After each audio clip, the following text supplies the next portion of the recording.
Hello and welcome to Threads of Time, my little place on the internet where I talk about all of the fibre crafts I've been up to.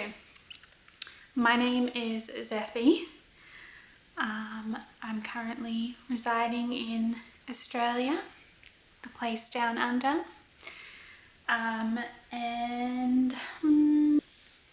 So I will start off with what I'm wearing, which is my finished object. I will try and insert a picture.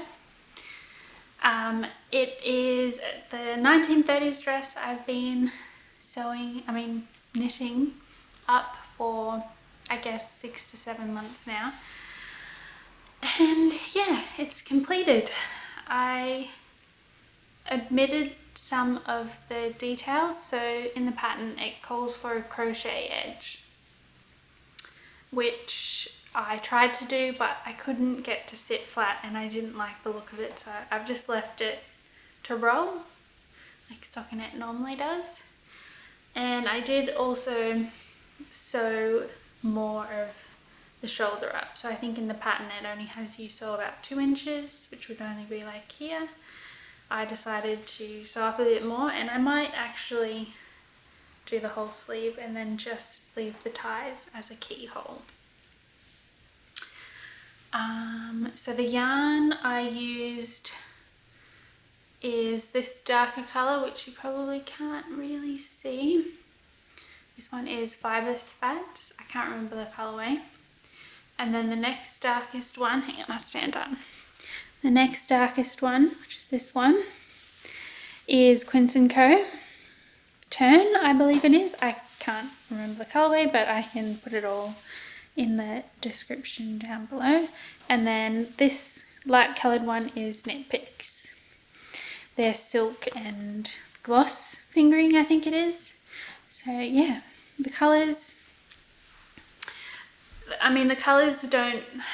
they're not a perfect gradient, but I found it quite difficult to find the perfect gradient, although I did discover companies that do, so there's that.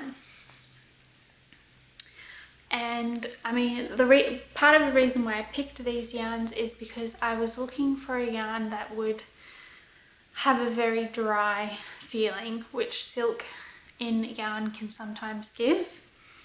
So the Fibre Spats has more silk in it. It's not actually a very dry yarn. It's pretty soft. Definitely recommend it. And then the Quince & Co is the driest of all three. And I think it would actually be very good for knits that call for like a rayon, especially in vintage knitting. I found that especially when you look at vintage pieces, the yarn is quite dry looking. And then the Knit Picks is very, very similar to the Quince & Co, just a bit softer and a little bit less dry. So yeah, I might make a video just on this piece and what I learned and what I would change and all of that, because it was a learning experience. I've knitted a few vintage pieces before, but this was my first one with a piece that was just so early. And yeah, so I would definitely my first tip would be to rewrite the pattern in a way that you understand it, because this particular knitting book, Columbia Knits, it's very blocky, the text on what you do, so definitely would recommend writing it in a way that you prefer.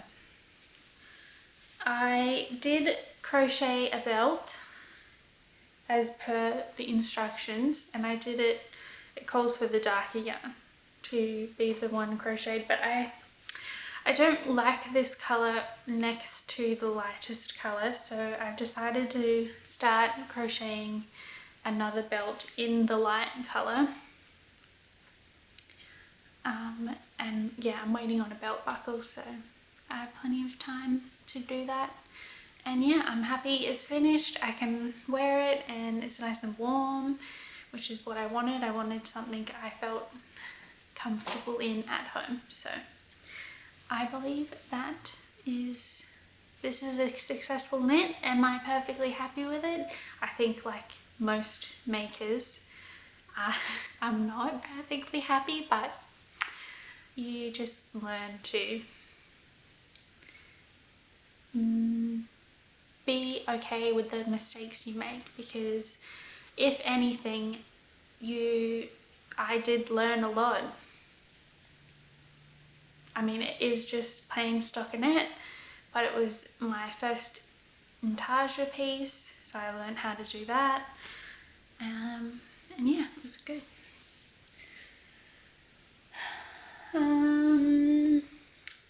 The next piece I've been working on is my partner's jumper, and oh my god, I want it to be done. I'm doing the sleeves and they're quite big now. I finished all the increases. I'm doing them 2 at a time just to make it feel a bit quicker. But yeah, so I think they're getting up to the point where I will be decreasing, which is good. I'm pretty sure after this project I don't want to knit moss stitch for a while because it just is tiring. I think I'm going to have yarn left over. I think because my gauge is slightly tighter than the pattern calls for. I did gauge swatch, but I think there's a bit of a gauge difference between my moss stitch and my cabling. And yeah, so I think I have a bit of yarn left over, but I can knit in, I don't know, some mittens or something. Yeah, sheepy wool. That's that. It's knit in the Cold Fall yarn. The pattern is called Yule by Anne Poldeska. I'm not quite sure how to say her last name, but yeah, it's knit in Rama yarn, and it is, I think, a slightly darker shade, or maybe the same shade as what the pattern calls for.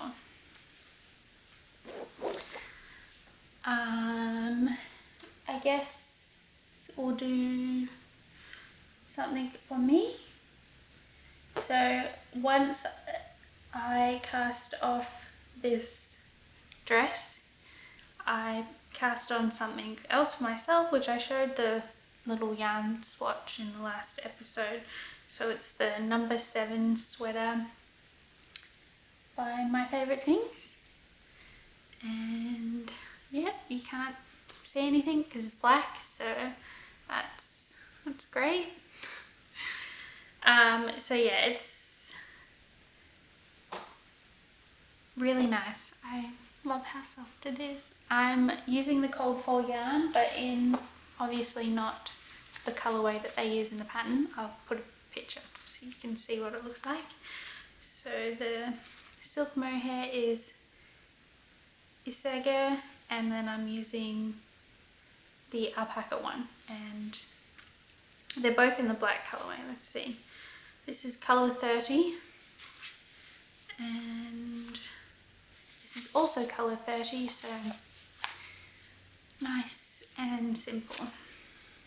And I know a lot of people dislike knitting with black yarn, but I don't mind it. I guess you just have to, when you need to look at the pattern itself, like doing the increases and things, it's better to do it during the day when the lighting is easier. I find even with a very good not natural light, like a light bulb or a lamp, I still find it hard to see the black yarn. So yeah, but right now I'm just knitting on the body. Like there's the sleeve hole where you can't see anything, can you? And this is my first time holding mohair with something else. I have a completely mohair project, and I really like it. I think the alpaca yarn just adds that little bit more body to it than when you use multiple strands of mohair. But it's still just a little bit, because this is a lace weight, it's just a little bit lighter than if you were to hold it with a 4-ply. It's really nice. I like the fabric, and I definitely recommend people who knit this pattern to try it in the recommended yarns, because it is turning out very lovely. But yeah, that's that one.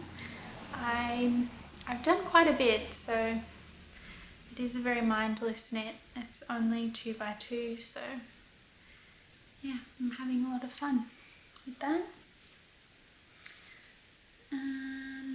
I'll just lean over and get other project. So the other project I've been knitting on for Josh, my partner, is the Morash by Martin Story. It's from a Rowan magazine, I think 54, but I can't quite remember. Anyway, I haven't picked it up this month at all, or at least since my last episode. But yeah, all the yarn is kept in this box, and once I finish the sleeves for his other jumper, I'll definitely be working on this a bit more. It's just takes time knitting. I think he'll really like them. He's looking forward to his jumper, so I've been preventing myself from taking a break from it, even though I really, really want to.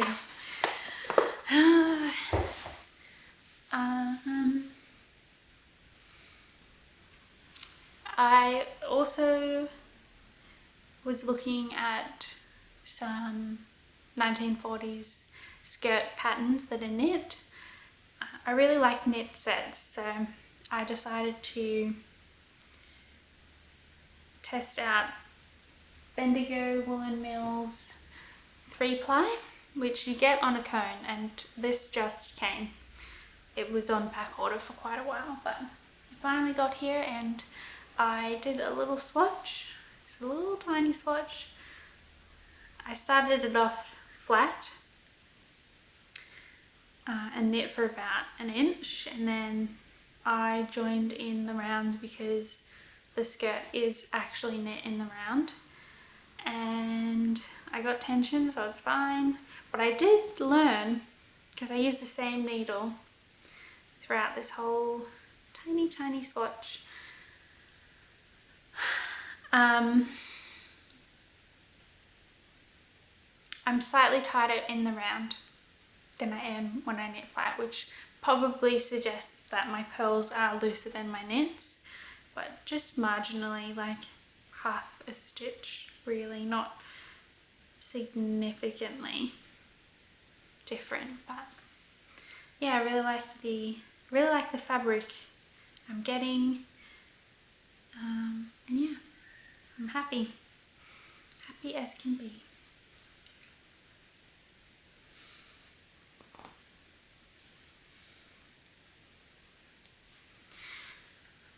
Yeah, that's it really for everything I've been knitting on.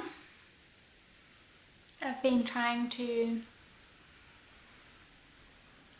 not be all over the place. I mean, I still have my mum's thing that I've been knitting, the cotton cardigan, but I haven't worked on that in quite a while. Might end up having to rip it back if I can't remember where I'm at, because I did not write any notes. And then I have that pair of socks that I haven't finished because I've got the heel and I seem to get stuck with the heel. I think for socks, for future projects, I might do afterthought heels, because seems to be something I would prefer.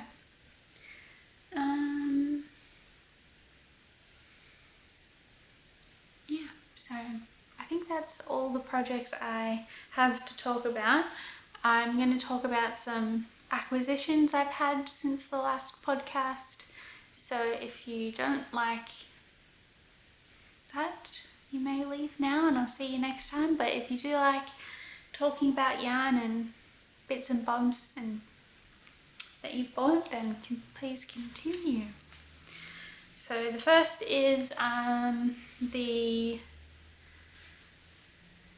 what is it called? Oh, brain. Yarn Club yarn. So I've been getting the Colours of Tasmania by Louie and Lola, and this is Canola Skies, and I love this blue. This is like my blue. I love this blue. I don't know how much it suits me. I mean, if it was slightly dustier, I think it would be absolutely perfect, but yeah, I don't know, I think this deserves to be like a scarf or shawl or inner shawl, not because I am planning on knitting socks with the whole 12 months if I can afford to buy all the 12 months of the Yarn Club. But yeah, I'm really excited and I think this pink goes so well. Love it. And yeah, I'll link her down below. I really like her yarn dyeing, and I have a few skeins of yarn from her now. The other yarn I got is from Swish Yarn. So I went to the Coburg Yarn Festival, which I've been going to since I started knitting. Obviously it wasn't on last year because of coronavirus, but we weren't in lockdown at the time, and this year, so I was able to go with my friend, and I got this very pretty yarn from Swish Yarns. It's a DK weight.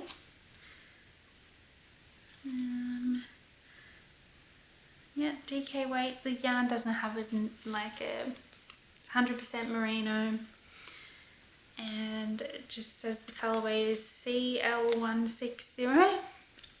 Yeah, I got enough for a sweat headband or something, but when I got home with this yarn, I was like, oh, this is very similar to this yarn. So we can see I have a color that I like.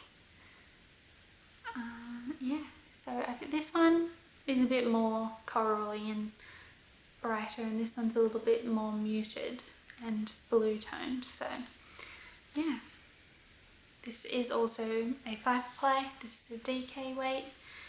I didn't buy any fingering weight because I figured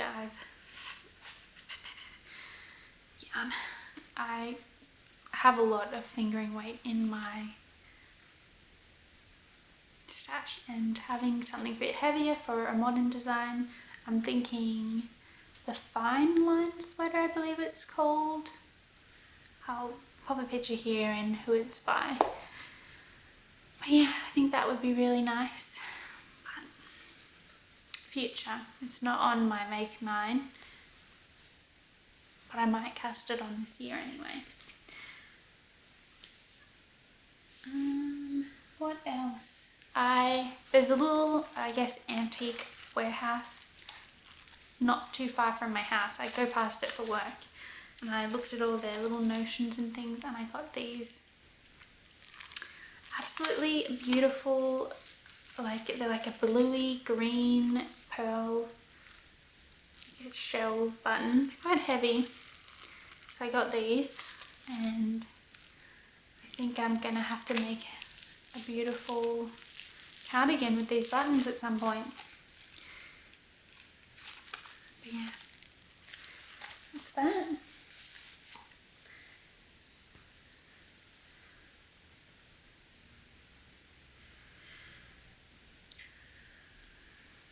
else can I talk about? It's currently school holidays, so I work in a school. I'm not a teacher or anything, but I have a job that is involved in the schooling industry. So I currently have the next 2 weeks off, which is really nice. I've been doing a bit of sewing, but I will leave that for my sewing video, which I posted at the start of the month. So I'm going to try and do a once a month video on all the things I've been sewing and the things I plan to sew and all my thoughts of sewing in general, just to keep these videos down a little. And I know some knitters don't sew. I mean, I think for a lot of people sewing is a bit hard. I have a love-hate relationship with it. I love sewing, but yes, I also hate sewing sometimes. I mean, I think it's scarier because once you cut your fabric out, that's it. You're done. You have to either use what you've cut out and make it into something smaller or something similar if the thing you cut out didn't work. Where with knitting, you can just rip it back. And I mean, you can, in 10 years time, if I decide I don't like something I've knit, I can rip it back, or I can and reuse the yarn. So it's very, what's the word I'm thinking of? It's less intimidating, I think, to knit, because you have more ability to change what you're doing. I know a lot of people don't like ripping back and can feel a lot of disappointment when they have to rip back.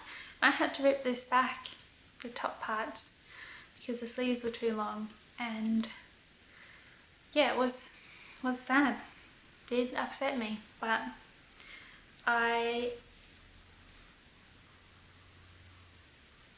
I'm okay with ripping back because I think it's important to make something that you'll wear. There are, like, my first knitting projects, which I still wear, they all have things that I wish I'd just changed once I'd cast off. So a couple of my jumpers are a bit short, but that's also because my pants aren't high-waisted enough. But if I just ripped them back at the time, then they'd be a bit longer. Yeah. Anyway, let me know what you guys think about ripping back and whether or not you love it or you hate it. And if you find sewing intimidating because you have to cut the fabric, I know that can be a hurdle for some people. I don't really have any thoughts on that other than always make a mock-up, which I know many people do not. But if I've learnt anything, it's if you do a mock-up, then not only are you testing how the pattern fits you, and you'll have knowledge of how it will fit before you cut out your actual fabric and sew it up, but you will also know if you are going to like that item. So